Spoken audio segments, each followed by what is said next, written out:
Government கொஞ்சம் முன்னாடி விட இப்போ கொஞ்சம் பரவாயில்ல எங்களுக்கு தோணுது. ஓகே, இதே மாதிரி விஜயை நடத்திட்டே இருந்தாங்கன்னா எங்களுக்கு இன்னும் கொஞ்சம் பெட்டரா இருக்கும். கேர்ள்ஸுக்கு முன்னுரிமை கொடுத்தாங்கன்னா எங்களுக்கு ரொம்ப பாதுகாப்பா இருக்கும் அப்படின்னு நாங்க நினைக்கிறோம். சிங்கப்பெண் படைன்னு சொல்லி ஒன்று உருவாக்கியிருக்காங்க. அதுவும் எங்களுக்கு இங்க உடனே ஃபோன் பண்ணா உடனே வரணும்னு சொல்லியிருக்காங்க. ஸோ அதனால எங்களுக்கு அது கொஞ்சம் இதா இருக்குது. ஏற்கனவே வேலுச்சாமிபுரத்துல பார்த்துருக்கோம். இப்போ வந்து செகண்ட் டைம் பார்க்க வந்திருக்கோம். ரொம்ப ஆர்வமா இருக்கு, ரொம்ப எக்ஸைட்மெண்ட்டா இருக்கு. நான் ரொம்ப பார்க்கணும்னு ரொம்ப ஆசை. சின்ன வயசுல இருந்தே விஜய் ஃபேன். அதுவும் இல்லாம ஃபர்ஸ்ட் டைம் ஓட்டர் வேற, ரொம்ப எக்ஸைட்மெண்ட். அதாங்க நான் அது அவ்வளோக்கும் ஃபீல் தெரியல, அவ்வளோதான் சொல்ல முடியும். இப்போ வந்து நல்லாவே பண்றாரு.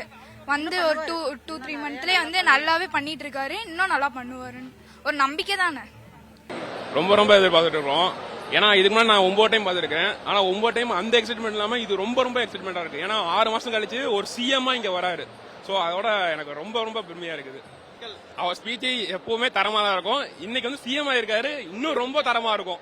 கரூர்ல மக்களோட எதிர்பார்ப்பு நிறைய இருக்குது. அவர் பண்ணுவார்னு எல்லாத்துக்கும் நம்பிக்கை வந்துருச்சு. அடுத்த 5 வருஷமும் விஜய் தான் வருவாருங்க. ஏன்னா மதுக்கடையை மூடி இருக்கிறாரு, அதை விட என்னங்க வேணும் மக்களுக்கு? அதெல்லாம் இவ்வளோ இன்ட்ரெஸ்டாக பார்த்ததே இல்லை, எப்போவுமே பார்க்கவே மாட்டோம்.